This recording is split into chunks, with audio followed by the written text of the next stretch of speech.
It's so cold in here.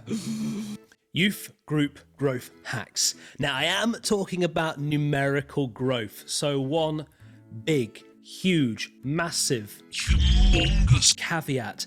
Numbers are not just not everything, they're really not important. I mean, they're not. I mean, there are ways in which they're important, which I'll get to in a minute. But if you're one of these youth workers that are fixated on numbers, or everyone around you is fixated on numbers, get another job.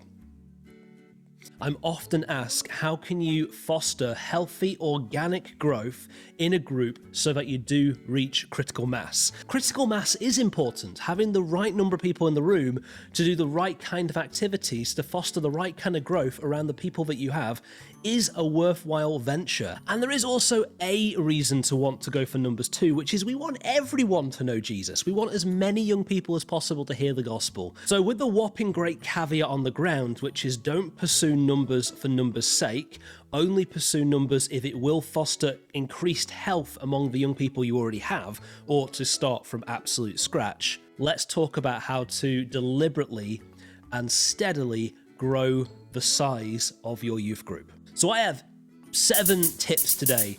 They're called hacks because it's called Youth Work Hacks, but they're not really hacks, they're tips. They're tips. If you're looking for a hack, it's probably not the right channel, which is weird because it's called Youth Work Hacks, but that's now what I'm stuck with after years of calling my blog Youth Work Hacks, and now I can't change the name. So tips, these are tips, not hacks. Call them hacks, but let's call them tips. Tips, 7 tips to organically and healthily grow your youth group. Number 1, you need to know your young people. What I mean by your young people is young people are not the same everywhere.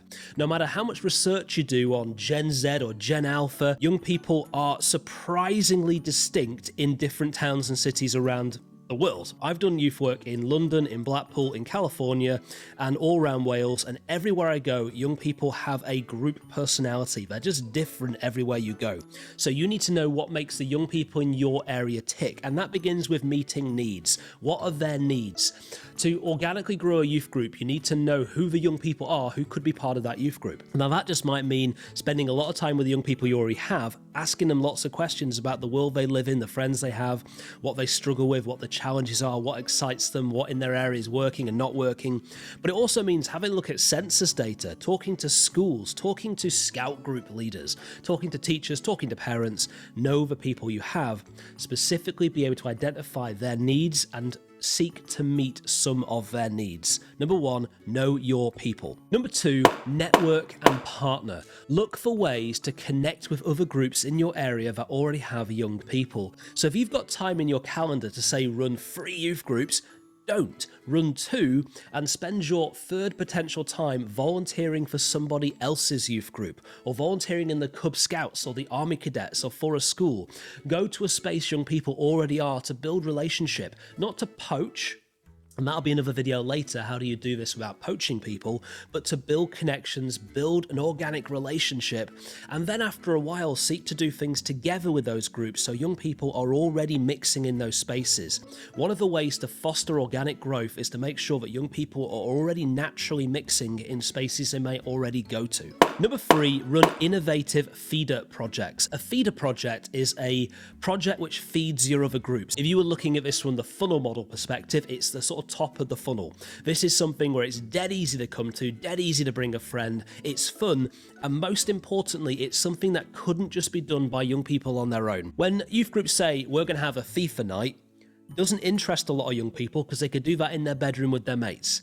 You need to run something that they couldn't do that way. So we've done FIFA on the ceiling, bring PJs and sleeping bags. And so it's a lie down flat FIFA on the ceiling projected like 9 different screens. You've got to do something which they couldn't just do at home. We do things like giant Monopoly.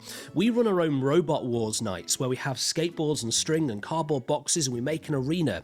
We have 200 Nerf guns. We do things where they couldn't just do it with them and their mates. Run feeder projects that are easy to come to, easy to dip in and out of, and easy to bring a friend to. Consistency in those projects, not every week, please not every week, but once every couple of months, gives you credibility that you really do want to serve these young people. You get credibility of doing quality events that they want to be at.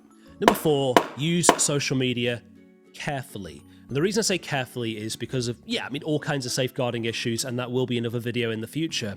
But also, it's very easy to bury yourself in social media ministry because social media requires so much consistency and frequency. Social media carefully is pick a platform that your young people are using and set something that requires interaction. A challenge, a response, a question, a quiz, a riddle, something which requires them to interact with it and share it because they also want their mates to do the challenge, do the quiz.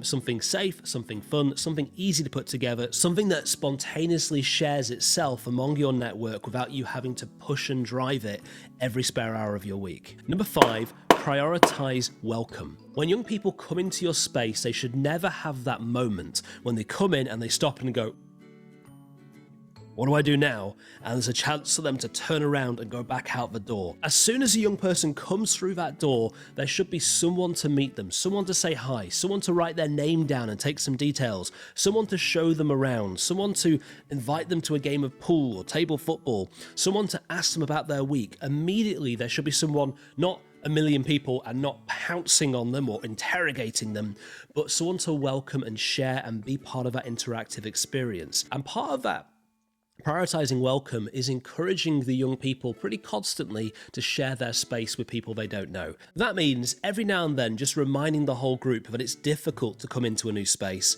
and all of us appreciate a friendly smile, a hello, and would you like to play this game with me? Number 6, empower the young people themselves to take responsibility. One of the best ways to get a young person to invite another young person to a thing where there are young people is to get the young people themselves running the thing for young people. And so look for ways to empower youth leadership. Look for ways, even if you've only got 3 people in your group, say to those 3 people, right, what thing do you want to run? How can I help you run that thing? Look for ways really early on to get the young people themselves taking responsibility over their space. Even if it's just giving one of them a tenner each week and saying, can you buy the refreshments for next week? Look for ways really quickly to empower, equip, train and support young people to develop their own space in their own culture for the people that they know. Final thing I'd say is measure and adapt. Look for ways to measure growth and adapt to make sure you really are meeting needs. And going back to that first caveat, that might mean you've reached critical mass, and if you keep growing, it will change your group beyond what is healthy, and you need to adapt by stopping inviting new people. Another video in the future will be about when is enough too much and when do we actually have to limit growth for the health of the young people that we have. But you do need to measure and adapt. Now for me, this means keeping registers. I use Church Suite so I can map who's been coming, who's not been coming. I can get in contact with people I've been missing for a while. But also, I regularly, like every 6 months at least, I ask my young people, what's working for you about this? What's not? What do you wish we did? And I don't take every piece of advice because I've got to remember that I'm trying to give them real healthy content as well, which isn't what they necessarily want. They might just want to play hockey every week, and I want to talk about Mark's gospel.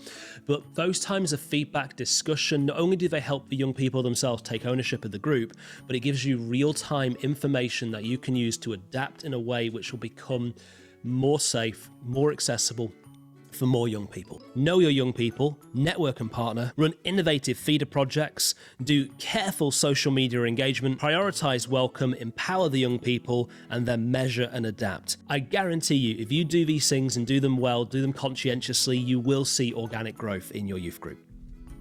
Hopefully that's helpful. I'm going to try and find a way to make the room warmer.